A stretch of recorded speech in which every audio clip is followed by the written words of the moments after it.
Hi guys, welcome back to Betty vlogs. ഇന്നൊരു usual vlog kind of vlog ഒന്നുമല്ല, because ഞാനൊന്നും shoot ചെയ്ത് വെച്ചിട്ടില്ല. അപ്പോൾ എനിക്ക് ഏറ്റവും ഈസി ആയിട്ട് ഇന്ന് ചെയ്യാൻ പറ്റുന്ന ഒരു കാര്യം ഒരു സംഭവത്തിനെ പറ്റി സംസാരിക്കുക എന്നുള്ളതാണ്. അപ്പോൾ എന്തെങ്കിലും പോസ്റ്റ് ചെയ്യുമ്പോൾ കുറച്ച് റിലവൻ്റ് ആയിട്ടുള്ള എന്തെങ്കിലും ഇടണമല്ലോ. And the topic is nothing but how social media scared me about motherhood. ഈ വീഡിയോ മെയിനായിട്ട് ലേഡീസിനുള്ളതാണ് കേട്ടോ. Young girls, young moms, new moms അങ്ങനെയുള്ളവർക്ക് വേണ്ടിയിട്ടാണ്. അപ്പോൾ നമ്മളെല്ലാവരും ഇപ്പോൾ ഏതെങ്കിലും ഒരു സോഷ്യൽ മീഡിയയിൽ ആക്റ്റീവ് ആയിരിക്കും. ഒന്നെങ്കിൽ യൂട്യൂബ് ആവാം, ഇൻസ്റ്റാഗ്രാം ആവാം, അങ്ങനെ. അപ്പോൾ സോഷ്യൽ മീഡിയയിൽ ഓരോ റീൽസിൽ കൂടെയും അങ്ങനെ ഓരോരുത്തർ ചെയ്യുന്ന കോണ്ടന്റിൽ കൂടെയും നമുക്ക് മനസ്സിലാവുന്നത് വുമൻ ചില കാര്യങ്ങൾ ചെയ്യുമ്പോഴാണ്, അല്ലെങ്കിൽ ചില അച്ചീവ്മെൻറ്റ്സ് കിട്ടുമ്പോഴാണ് ഒരു വുമൻ ഹാപ്പി ആയിരിക്കുക. ഇതൊന്നും നടന്നിട്ടില്ലെങ്കിൽ യുവർ ലൈഫ് ഇസ് മിസറബിൾ എന്ന് തോന്നിപ്പിക്കുന്ന തരത്തിലുള്ള റീൽസാണ് നമ്മൾ അറിഞ്ഞോ അറിയാതെയോ കൺസ്യൂം ചെയ്തുകൊണ്ടിരിക്കുന്നത്. Okay, so related to motherhood അല്ലെങ്കിൽ എന്താ പറയുക, പ്രഗ്നൻസി അങ്ങനത്തെ കാര്യങ്ങളൊക്കെ വരുമ്പോൾ അതിന് കോയിൻ ഹാസ് ടു സൈഡ്സ് എന്ന് പറയില്ലേ. പക്ഷേ ഇത് ടു സൈഡ്സിൽ ഒതുങ്ങില്ല. ഒരുപാട് പെർസ്പെക്റ്റീവ്സ് ആണ്. ഡിഫറെൻറ്റ് ആംഗിൾസിൽ നിന്ന് നോക്കുമ്പോൾ പല ശരികളാണ്. അപ്പോൾ സോഷ്യൽ മീഡിയ വഴി ഇൻഫ്ലുവൻസ്ഡ് ആവുന്നില്ല എന്ന് പറഞ്ഞാലും അറിഞ്ഞോ അറിയാതെയോ നമ്മളൊക്കെ അതിൻ്റെ ഒരു ട്രാപ്പിൽ വീഴുന്നുണ്ട്. അപ്പോൾ എനിക്കുണ്ടായ അനുഭവങ്ങളും എനിക്കിപ്പോൾ ആലോചിക്കുമ്പോൾ വേറൊരു പേഴ്സ്പെക്റ്റീവ് നിന്ന് അതിനെ കാണാൻ കഴിയുന്നു എന്നുള്ളതും ഒക്കെയാണ് ഞാൻ ഈ വീഡിയോയിൽ ഷെയർ ചെയ്യാൻ പോകുന്നത്. എന്ന് കരുതി ഞാൻ ഇതിൽ നിന്നൊക്കെ കംപ്ലീറ്റ്ലി ഹീലായി അങ്ങനെ സെറ്റായി ഇരിക്കുവാന്നല്ല. പക്ഷേ ചില തോട്ട്സ് എനിക്ക് നിങ്ങളോട് ഷെയർ ചെയ്യാമെന്ന് തോന്നി. അങ്ങനെ ഏതെങ്കിലും ഒരു ഗേൾസിന് ഇത് കണ്ടിട്ട് ഇതിനെപ്പറ്റി ആലോചിക്കാൻ തോന്നുന്നുണ്ട്, ഓക്കെ ഇതൊന്നും വിഷമിക്കേണ്ട കാര്യമല്ല, ഇതിനിങ്ങനെ ഒരു വശമുണ്ട് എന്നൊക്കെ തോന്നി നിങ്ങൾക്ക് കുറച്ച് റിലീഫ് കിട്ടുന്നുണ്ടെങ്കിൽ ദാറ്റ്സ് ഗുഡ്. ഓക്കെ, അപ്പോൾ ഫസ്റ്റ് തന്നെ എനിക്ക് പറയാനുള്ളത് DINK, ഡിങ്ക് എന്ന് പറയുന്ന ഒരു സംഭവം ഇപ്പോൾ ഭയങ്കരമായിട്ട് ഗ്ലോറിഫൈ ചെയ്തേക്കാണ്. ഡിങ്ക് എന്ന് വെച്ച് കഴിഞ്ഞാൽ ഡുവൽ ഇൻകം നോ കിഡ്സ്. അപ്പോൾ ഈ മദർഹുഡ് ഓവർ ഗ്ലോറിഫൈ ചെയ്ത് വെച്ചേക്കുന്നത് പോലെ തന്നെ ഇപ്പോൾ ഈ നോ കിഡ്സ് എന്ന് പറയുന്ന സംഭവം ഒരു സൈഡിൽ നിന്ന് ഗ്ലോറിഫൈ ചെയ്ത് വരുന്നുണ്ട്. ആക്ച്വലി ഈ രണ്ട് ഐറ്റംസും ഇത്ര ഗ്ലോറിഫൈ ചെയ്യേണ്ട ആവശ്യമില്ലെന്നാണ് എനിക്ക് തോന്നുന്നത്. ഇപ്പോൾ ഞാനും ഈ ഡിങ്കിൻ്റെ ട്രാപ്പിൽ വീണിട്ടുണ്ട്. ഓക്കെ, പക്ഷേ ഈ ഡിങ്കെന്ന് ഇപ്പോഴാട്ടോ ഈ അടുത്താണ് ഞാൻ ഈ പേരിട്ട് വിളി കേൾക്കുന്നത്. ഇതിന് മുന്നേ പേര് കേട്ടിട്ടില്ലെങ്കിൽ കൂടി ഈ ഒരു കോൺസെപ്റ്റ് എൻ്റെ മൈൻഡിലുണ്ടായിരുന്നു. അങ്ങനത്തെ ഒരു കോൺസെപ്റ്റായിരുന്നു എനിക്ക്, dual income no kids, at least for few years. അങ്ങനെ എനിക്കുണ്ടായിരുന്നു. ഓൾമോസ്റ്റ് ഓരോ ന്യൂ കപ്പിൾസിൻ്റെ ഇടയിലും അങ്ങനത്തെ ഒരു സംഭവം കാണാം. അറ്റ്ലീസ്റ്റ് ഫോർ 2 ഇയേഴ്സ് ഇങ്ങനത്തെ ഒരു മൈൻഡ് സെറ്റിൽ നടക്കുന്നവരും ഉണ്ടാവും. അത് തെറ്റാണെന്നല്ല ഞാൻ പറയുന്നത്. അന്ന് ഈ ഡിങ്ക് എന്ന് പറയുന്ന പേരറിയില്ലായിരുന്നു. പക്ഷെ വൺസ് സോഷ്യൽ മീഡിയ കൂടെ ഈ ഡിങ്ക് എന്ന് പറയുന്ന സാധനം ഇത്രയധികം ഗ്ലോറിഫൈ ചെയ്ത് കണ്ടപ്പോൾ ആക്ച്വലി ഞാൻ അതിൻ്റെ ട്രാപ്പിൽ വീണ് പോയിട്ടുണ്ടായിരുന്നു. Dual income no kids or never kids ആണെങ്കിലും സീനില്ല എന്നുള്ള ഒരു സെറ്റപ്പായിരുന്നു. അതായത് ഈ ഫോറിനേഴ്സ് ആണ് ആക്ച്വലി ഇത് സ്റ്റാർട്ട് ചെയ്തതെന്നാണ് എനിക്ക് തോന്നുന്നത്, ഈ ഒരു ട്രെൻഡ്. അതിനുശേഷം ഇന്ത്യയിലും പല ഇൻഫ്ലുവൻസേഴ്സും കോണ്ടന്റ് ക്രിയേറ്റേഴ്സും ഇതുവഴി പോകുന്നുണ്ട്. ഫോറിൻ ക്രിയേറ്റേഴ്സ് കാണിക്കുന്നത് എന്താണെന്ന് വെച്ചാൽ ഇതായിരിക്കും ഇവരുടെ heading, DINK, we are in DINK. ഇവർ ഫുള്ള് ട്രാവലിങ്, അടിച്ചുപൊളി, ഫുൾ അടിച്ചുപൊളി. അത് തന്നെയാണ് ഇന്ത്യൻ ക്രിയേറ്റേഴ്സും കാണിക്കുന്നത്. അടിച്ചുപൊളി, നോ റെസ്പോൺസിബിലിറ്റീസ്, എന്താ പറയുക, വേറെ ഒന്നിനെ പറ്റിയും ഫിയർ ഇല്ല, അങ്ങ് ജോലി അടിച്ചുപൊളി. അപ്പോൾ ഈ ഒരു ട്രാപ്പിലേക്ക് ആരാണെങ്കിലും പെട്ടെന്നൊന്ന് വീണ് പോകും. അറ്റ്ലീസ്റ്റ് കുറച്ച് കാലമെങ്കിലും ഇങ്ങനെ വേണം എന്നൊക്കെ ഉള്ളൊരു സെറ്റപ്പിലായിരിക്കും നിങ്ങൾ. പക്ഷെ നമ്മൾ മനസ്സിലാക്കേണ്ട ഒരു കാര്യം എന്താണെന്ന് വെച്ചാൽ അവരുടെ ഡിങ്കും നമ്മുടെ സാധാരണക്കാരുടെ ഡിങ്കും വ്യത്യാസമുണ്ട്. കാരണം നമ്മൾ ഈ ഡിങ്ക് കളിക്കാൻ പോയി കഴിഞ്ഞാൽ നമുക്കിപ്പോൾ ഇവർ കാണിക്കുന്ന ട്രാവലിങ്ങും അടിച്ചുപൊളിയൊക്കെ ആണല്ലോ. ഈ അടിച്ചുപൊളിക്കും ട്രാവലിനും ഒക്കെ നമ്മുടെ കയ്യിൽ നിന്ന് തന്നെ നമ്മുടെ സേവിങ്സ്, നമ്മുടെ പൈസ ഇത് തന്നെ പോയിക്കൊണ്ടിരിക്കും.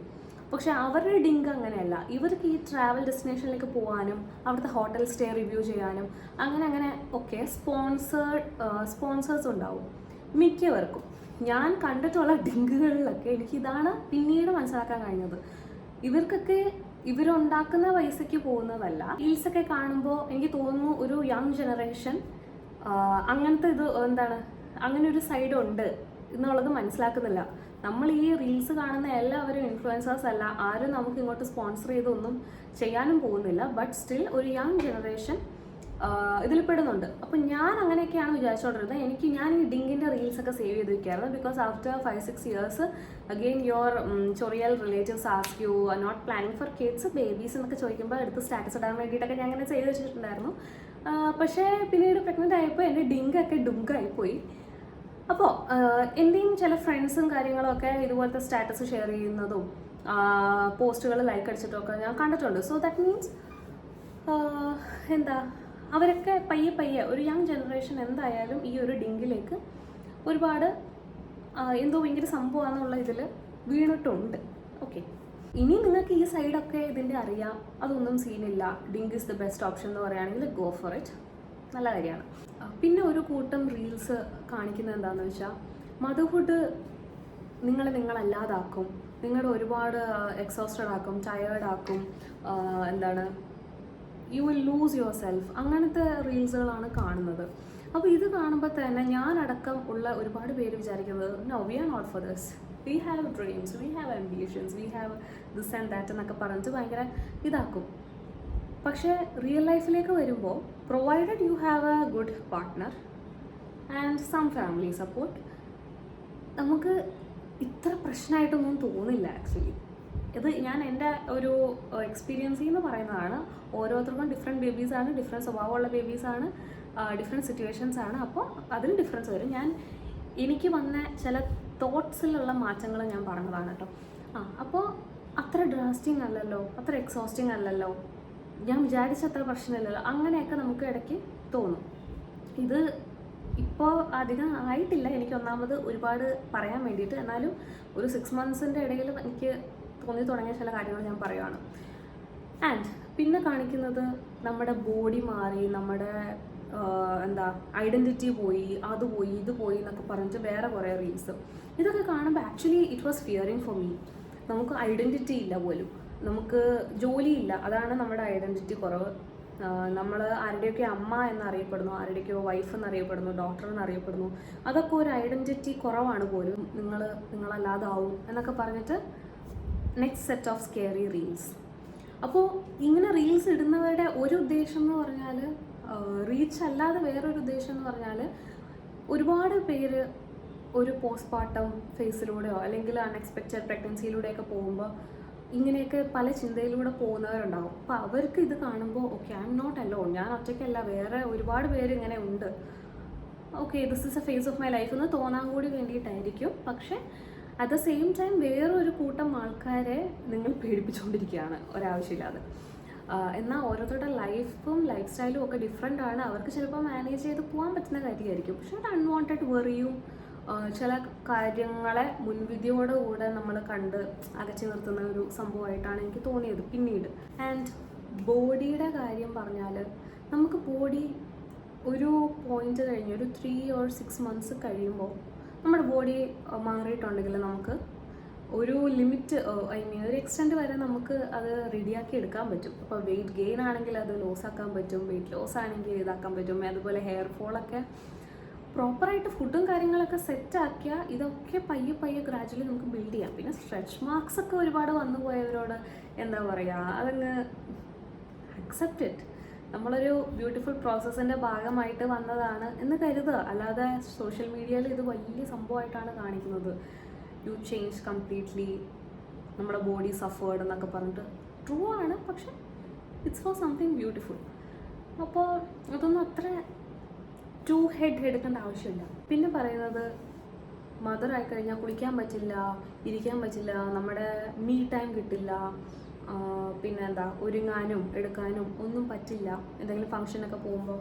ആക്ച്വലി അതിന് നമുക്ക് ഏറ്റവും വേണ്ടത് സപ്പോർട്ടീവായിട്ടൊരു പാർട്ട്ണറാണ്. അപ്പോൾ എൻ്റെ കേസിൽ വന്നപ്പോൾ എനിക്കിതൊക്കെ ചെയ്യാൻ പറ്റുന്നുണ്ട്. ബിക്കോസ് എന്നെ അതിൻ്റെ അപ്പുറത്ത് സപ്പോർട്ട് ചെയ്യാനായിട്ട് ആരെങ്കിലും ഉണ്ട്, ഒരാളെങ്കിൽ ഒരാൾ വേണം. പാർട്ട്ണർ എന്ന് തന്നെ ഞാൻ പറയുന്നില്ല, എനിബഡി. അപ്പോൾ എവിടെയെങ്കിലും ഇവൻറ്റ് എന്തെങ്കിലും പരിപാടിക്ക് പോവുകയാണെങ്കിൽ ഒന്ന് ഡ്രസ്സപ്പ് ചെയ്യാനും ഒരുങ്ങാനും ഒക്കെ എനിക്ക് ലിമിറ്റഡ് ആയിട്ടാണെങ്കിലും, നേരത്തെ അത്രയും ടൈമില്ലെന്നേ ഉള്ളൂ. കുറേശ്ശെ I M finding time for my self. അപ്പോൾ നമ്മൾ റിയലി കണ്ട പോലെ അങ്ങ് കംപ്ലീറ്റ്ലി നമ്മൾ ഇല്ലാതാവുന്നില്ല. വേണമെന്ന് വിചാരിച്ചാൽ നമ്മുടെ എല്ലാ കാര്യങ്ങളും നമുക്ക് ഫൈറ്റ് ചെയ്ത് സെറ്റാക്കാം. അപ്പോൾ സോഷ്യൽ മീഡിയയിൽ ആക്ച്വലി 2 എക്സ്ട്രീം വേർഷൻസ് ഓഫ് ലൈഫാണ് കാണിക്കുന്നത്. ഒന്ന്, ലൈഫ് നല്ല സ്മൂത്തായിട്ട് കൊണ്ടുപോകുന്ന സക്സസ്ഫുൾ ആയിട്ടുള്ള ഒരു മദർ. അവർക്ക് എത്ര ചെറിയ കുട്ടികളുണ്ടെങ്കിലും എത്ര എണ്ണം ഉണ്ടെങ്കിലും അവർ ഭയങ്കര സക്സസ്ഫുൾ ആയിട്ട് അങ്ങനെ പോയിക്കൊണ്ടിരിക്കുന്നു. ഇവിടെ ഒരു സൈഡിൽ ഒരു മദറിൻ്റെ ലൈഫ് മിസറബിൾ ആണ്. അവർക്ക് ജോലിക്ക് പോകാൻ പറ്റുന്നില്ല, ഹെൽപ്പിന് ആളില്ല, അങ്ങനെയൊക്കെ പറഞ്ഞിട്ട് വേറെ ഒരു സൈഡിൽ. അപ്പോൾ ചില ആൾക്കാർ ഈ ഒരു സക്സസ്ഫുൾ മദറിനെ കണ്ടിട്ട് അവർക്കിത് പറ്റുന്നുണ്ട്, നമുക്കിത് പറ്റുന്നില്ല എന്നോർത്ത് വിഷമിക്കും. ചില ആൾക്കാർ ഈ ഒരു മദറിൻ്റെ വിഷമം കാണുമ്പോൾ അയ്യോ പാവം, എനിക്കും ഇതുപോലത്തെ അവസ്ഥയാണല്ലോ, അതുപോലെ ഒരാളും കൂടി ഉണ്ടല്ലോ, ഞാൻ ഒറ്റയ്ക്കല്ലല്ലോ എന്ന് തോന്നും. അതേസമയം കുറേ പേര് ഈ അവസ്ഥ കാണുമ്പോഴേക്കും no, we are not for this, നമുക്ക് ഈ ഒരു പരിപാടിയെ വേണ്ടാന്ന്, ലൈക്ക് രണ്ട് എക്സ്ട്രീം എൻഡ്സിൽ നിൽക്കുന്ന ഏതോ രണ്ട് ആൾക്കാരുടെ ലൈഫ് കണ്ടിട്ട്, റിയൽ സ്റ്റോറി ആവാൻ ചിലപ്പോൾ ആയിരിക്കില്ല, ഇത് കണ്ടിട്ട് നമ്മൾ നമ്മുടെ ലൈഫ് ഡിസിഷൻ എടുക്കുവാണ്. പക്ഷെ നമ്മുടെ കാര്യങ്ങൾ ചിലപ്പോൾ കംപ്ലീറ്റ്ലി ഡിഫറെൻറ്റും ആയിരിക്കാം. പിന്നെ സോഷ്യൽ മീഡിയ ഒരു അൺവാണ്ടഡ് പ്രഷർ നമുക്ക് തന്നുകൊണ്ടിരിക്കുകയാണ്. വുമൺ എപ്പോഴും സക്സസ്ഫുൾ ആയിക്കൊണ്ടിരിക്കണം, അച്ചീവ് ചെയ്തുകൊണ്ടിരിക്കണം, വർക്ക് ചെയ്തുകൊണ്ടിരിക്കണം, ഡിപ്പെൻഡഡ് ആവാൻ പാടില്ല. അപ്പോൾ എല്ലാ ആൾക്കാരും അങ്ങനത്തെ ഒരു സ്റ്റേജിൽ കൂടെ പോകുന്നവരായിരിക്കില്ല. ചില ആൾക്കാരുടെ ചില ഫേസിൽ ഡിപ്പെൻഡഡ് ആയിട്ട് നിൽക്കേണ്ടി വന്നേക്കാം. അപ്പോൾ അങ്ങനത്തെ സമയത്ത് ഇതുപോലത്തെ ഇൻഫ്ലുവൻസ് ആയിപ്പോകുന്ന റീൽസും കാര്യങ്ങളൊക്കെ കാണുമ്പോൾ ആക്ച്വലി അവർ സമാധാനത്തോടെ ഇരിക്കുകയാണെങ്കിലും പെട്ടെന്നൊരു ഡിപ്രഷൻ വരാൻ ചാൻസ് ഉണ്ട്. പക്ഷേ ഇതുപോലത്തെ സംഭവങ്ങളൊക്കെ കാണുമ്പോൾ ഞാൻ സന്തോഷിച്ചിരിക്കുകയാണെങ്കിലും ഐ എം ലാക്കിങ് സംതിങ്, ഞാൻ ഇങ്ങനെ ചെയ്തില്ലായിരുന്നെങ്കിൽ എൻ്റെ ലൈഫ് അങ്ങനെ ആയേനെ എന്നൊക്കെ ഒരു സംഭവങ്ങളൊക്കെ ഇങ്ങനെ തോന്നിപ്പോവും. സോ ഈ അടുത്തൊരു കോട്ട് കണ്ടു, ഏതോ വലിയ ആൾ പറഞ്ഞതാണ്, you will always regret the path that you did not take. Okay, അത് മനുഷ്യൻ്റെ ഒരു സംഭവമാണ്. നമ്മൾ എന്തൊക്കെയോ ലാക്കിങ് ആണെന്നുള്ള കോൺസ്റ്റൻ്റ് ആയിട്ടുള്ള റിമൈൻഡേഴ്സ് ഈ സോഷ്യൽ മീഡിയയും അതുപോലെ ഓവറായിട്ടുള്ള സോഷ്യലൈസിങ്ങും വഴി കിട്ടാറുണ്ട്. അപ്പോൾ എനിക്ക് തോന്നിയിട്ടുള്ള കാര്യം, കുറേ പേര് പറയുന്നത് ഐസൊലേറ്റഡ് ആയി പോവും പ്രഗ്നൻസിയിലും അതുപോലെ പോസ്റ്റ്മോർട്ടത്തിലൊക്കെ. ഐസൊലേഷൻ ഭയങ്കര പാടാണ്, ആൾക്കാരെ കാണാതിരിക്കലും അതും ഇതൊക്കെ പാടാണ്. എനിക്കറിയില്ല, പക്ഷേ എൻ്റെ കേസിൽ എനിക്ക് ആൾക്കാരെ കാണാതിരിക്കുന്നതാണ് എനിക്ക് സന്തോഷമായിട്ട് തോന്നിയിട്ടുള്ളത്. ബിക്കോസ് ഒരുപാട് സോഷ്യലൈസിങ്ങും അൺവാണ്ടഡ് ആയിട്ടുള്ള സോഷ്യൽ മീഡിയ കോണ്ടൻറ്റ് കൺസംഷനും ഒക്കെ എന്താ പറയുക, നമ്മൾ എന്തൊക്കെയോ അഗെയിൻ പിന്നെയും ലാക്കിങ് ആണ്, നമുക്കതില്ല ഇതില്ല എന്നുള്ള ഫീലിംഗ് ആണ് കൂടുതൽ കൊണ്ടുവരുന്നത്. സോ അതാണ് എനിക്ക് കൂടുതൽ ഡിപ്രഷൻ ആവുന്നത്. ഞാൻ എന്താ ചെയ്തതെന്ന് വെച്ചാൽ ഈ സോഷ്യൽ മീഡിയ കൺസ്യൂം ചെയ്യുന്നത് അത്യാവശ്യം കുറച്ചിട്ടുണ്ട്. സ്ക്രോളിങ്ങും അങ്ങനത്തെ കാര്യങ്ങളൊക്കെ നല്ലോണം കുറച്ചിട്ടുണ്ട്. അപ്പോൾ നമ്മൾ ഭയങ്കര ബിഹൈൻഡാണ്, ബാക്കി എല്ലാവരും റേസിൽ എവിടെയോ എത്തി എന്നുള്ള ഫീലിംഗ് ഒക്കെ ഭയങ്കരമായിട്ട് നമുക്ക് വരും. ഓക്കെ, അപ്പോൾ നമ്മളെ അത് അഫക്റ്റ് ചെയ്യാതെ നമ്മൾ തന്നെ സേവ് ചെയ്യുക, വേറെ ആരും വരില്ല. പിന്നെ ഇതുപോലെ ഒരുപാട് പേരെ കാണുമ്പോൾ അതെങ്ങനത്തെ ആൾക്കാരെയാണ് നിങ്ങൾ മീറ്റ് ചെയ്യുന്നത്, സംസാരിക്കുന്നത് എന്നൊക്കെ ഒരു ഇത് വേണം. നമ്മളെ ട്രെയിൻ ചെയ്യുന്ന ആൾക്കാരാണെങ്കിൽ അധികം കോൺവെർസേഷൻ മുന്നോട്ട് കൊണ്ടുപോകാതിരിക്കുന്നതാണ് നല്ലത്. ആൻഡ് ഞാൻ നേരത്തെ പറഞ്ഞല്ലോ, നമ്മൾ എടുക്കാതിരുന്ന പാത്ത് നമ്മളെപ്പോഴും റിഗ്രറ്റ് ചെയ്തുകൊണ്ടിരിക്കും. ഇപ്പോൾ എൻ്റെ ഫ്രണ്ടിൻ്റെയും കോൺവെർസേഷൻ പറയാം. എൻ്റെ ഫ്രണ്ട് പറയുന്നത്, നിനക്ക് എന്ത് സുഖമാണ്, നിനക്കൊരു ഫാമിലിയായി, നിനക്കൊരു ഡോട്ടറായി, നിനക്ക് അങ്ങനെയായി ഇങ്ങനെയായി, എന്ത് സുഖമാണ് നിങ്ങളുടെ ലൈഫ് എന്നാണ് എൻ്റെ ഫ്രണ്ട് പറയുന്നത്. അറ്റ് ദ സെയിം ടൈം ഞാൻ പറയണത്, you are not married, you did not give birth, you don't have a child, എവിടെയെങ്കിലും ഒളിച്ചോടി പോയി ജോലി ചെയ്ത് ടൂറൊക്കെ പോയി നടക്ക്, വേറെ ഫാമിലി പ്രഷറൊന്നും ഇല്ലല്ലോ, പോവാൻ പറയും. സോ അതാണ്, ആളെടുക്കാത്ത പാത്ത് ഓർത്ത് ആൾ വിഷമിക്കുന്നു. ഞാൻ അയാളെപ്പോലെ ആവാത്തതിന് ഞാനും ഒരാവശ്യമില്ലാതെ വിഷമിക്കുന്നു. പക്ഷെ ആക്ച്വലി രണ്ടുപേരുടെ ജേണിയും ഡിഫറെൻ്റ് ആണ്, അത് രണ്ട് രീതിയിലാണ് ബ്യൂട്ടിഫുൾ ആവുന്നത്. പിന്നെ ഒരു കാര്യം ഞാൻ പറയാൻ മറന്നുപോയി, കുറേ ഫിനാൻഷ്യൽ അഡ്വൈസേഴ്സ് വന്നിട്ട് ഒരു കുട്ടി പഠിച്ചിറങ്ങാനുള്ള ചിലവ് 12 വർഷം കൊണ്ട് പഠിച്ചിറങ്ങാനുള്ള ചിലവ് ഒരു 25 lakhs മേലെ പോകുമെന്നൊക്കെ കുറേ ഫിനാൻഷ്യൽ അഡ്വൈസേഴ്സ് പറഞ്ഞു കേട്ടിട്ടുണ്ട്. അപ്പോൾ അതൊക്കെ കേട്ടപ്പോൾ എന്നെപ്പോലത്തെ ഒരാൾ എന്തായാലും ഡെഫിനറ്റ്ലി നോ കിഡ്സേ പറയുള്ളൂ. പക്ഷേ പിന്നീട് ഇരുന്ന് ആലോചിച്ചപ്പോൾ, പിന്നീട് later when I became pregnant and had different thoughts, അതായത് അതിനോട് പൊരുത്തപ്പെട്ട് വരണമല്ലോ. അപ്പോൾ ഞാൻ വിചാരിച്ചു, ഈ 25 lakhs പണ്ടാരവും ഒക്കെ ഒരു കൊച്ചു തന്നെ വന്ന് തീർക്കണമെന്നില്ല. നിങ്ങളുടെ ഫാമിലിയിലോ നമുക്കോ എനിക്കോ എൻ്റെ പാർട്ട്ണറിനോ ആർക്കെങ്കിലും എന്തെങ്കിലും ഒരു മാരക അസുഖം വന്നാൽ തന്നെ 25 lakhs 12 വർഷമൊന്നും വേണ്ട അത് പോയി കിട്ടാൻ. അപ്പോൾ പിന്നെ വേറെ കുറച്ച് കാര്യങ്ങളൊക്കെ ഉണ്ട്, ട്രാവലിങ്, കരിയർ, അങ്ങനത്തെ കാര്യങ്ങളൊക്കെ.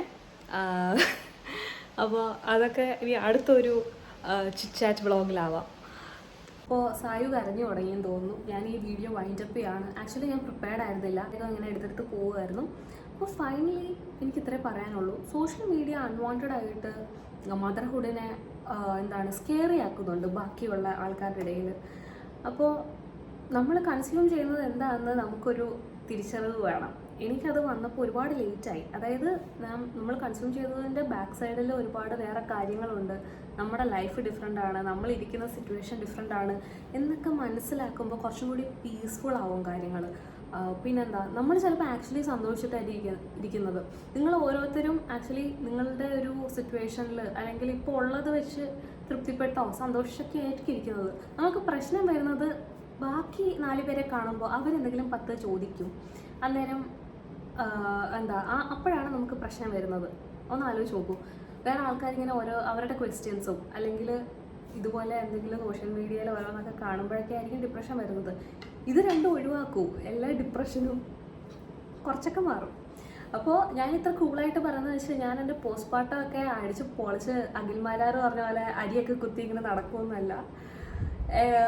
ഇനി എപ്പോഴെങ്കിലും ബ്ലോഗൊന്നും ഇല്ലാതെ വരുമ്പോൾ എൻ്റെ പോസ്റ്റ്മോർട്ടം ഡിപ്രഷൻ്റെ സ്റ്റോറി ആയിട്ട് ഞാൻ വരാം. ബൈ.